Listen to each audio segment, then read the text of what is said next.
According to Newton, the viscous force acting between two layers of a liquid flowing in a streamlined motion depend upon two factors. First, it is directly proportional to the contact area of the two adjacent layers. Right, first. Second, it is directly proportional to the velocity gradient between the two adjacent layers. This one, from 1 and 2 proportional constant हम लगा देते हैं. This is a eta. This is known as the coefficient of viscosity of the liquid. Then F equal to eta area into velocity gradient. ये viscous force हो गया, right. अब velocity gradient को हम समझ लेते हैं और एरिया को अगर हम समझ लेते हैं तो न्यूटन्स का जो विस्कस फोर्स का कॉन्सेप्ट है वो क्लियर हो जाएगा. इसको समझने के लिए हमें थोड़ा सा 3 डायमेंशंस फिगर अपने माइंड में रखना पड़ेगा.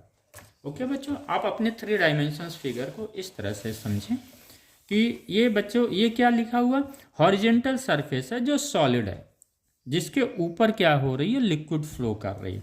अब इसको 3 डायमेंशन समझने के लिए हम ये मान लेते हैं कि ये हमारा जो है ये दिस वन, ये हमने मान लिया कि ये हमारा वाटर कैनाल है और ये जो है नहर जो है उसका जो बॉटम का सरफेस है ये है, this one is the bottom surface. ये 3 डायमेंशंस आपको दिमाग में लगाना पड़ेगा.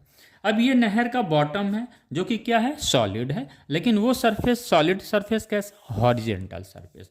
अब उसके ऊपर बच्चों ये वाटर फ्लो कर रहा है, दिस वन, राइट. ये वाटर फ्लो कर रहा है, क्या कर रहा है, वाटर फ्लो कर रहा है. अब जब 3 डायमेंशंस रखेंगे दिमाग में तभी समझ में आएगा.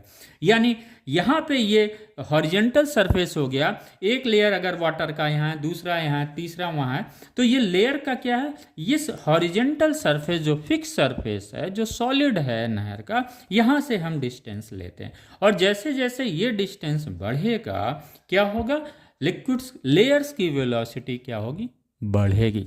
As distance increases from the horizontal fix horizontal surface which is a solid, the velocity of the layers increases, right. अब इस लेयर्स को हम 2 डायमेंशंस में दिखाते हैं, लेकिन आपको 3 डायमेंशन से दिमाग में रखना पड़ेगा. 2 डायमेंशंस में अगर हम दिखाते हैं तो ये क्या, ये हॉरिजेंटल सरफेस हो गया, राइट. समझने की कोशिश करते हैं, लेकिन उसको आप 3 डायमेंशंस ही इमेजिन करेंगे तभी समझ में आएगा. ये लेयर है x1 डिस्टेंस पे, सपोज ये लेयर है x2 डिस्टेंस पे, तो ये इसका डिस्टेंस क्या है, कम है, इसका डिस्टेंस अधिक है, तो इसकी वेलोसिटी भी क्या होगी, अधिक होगी. Thank you student.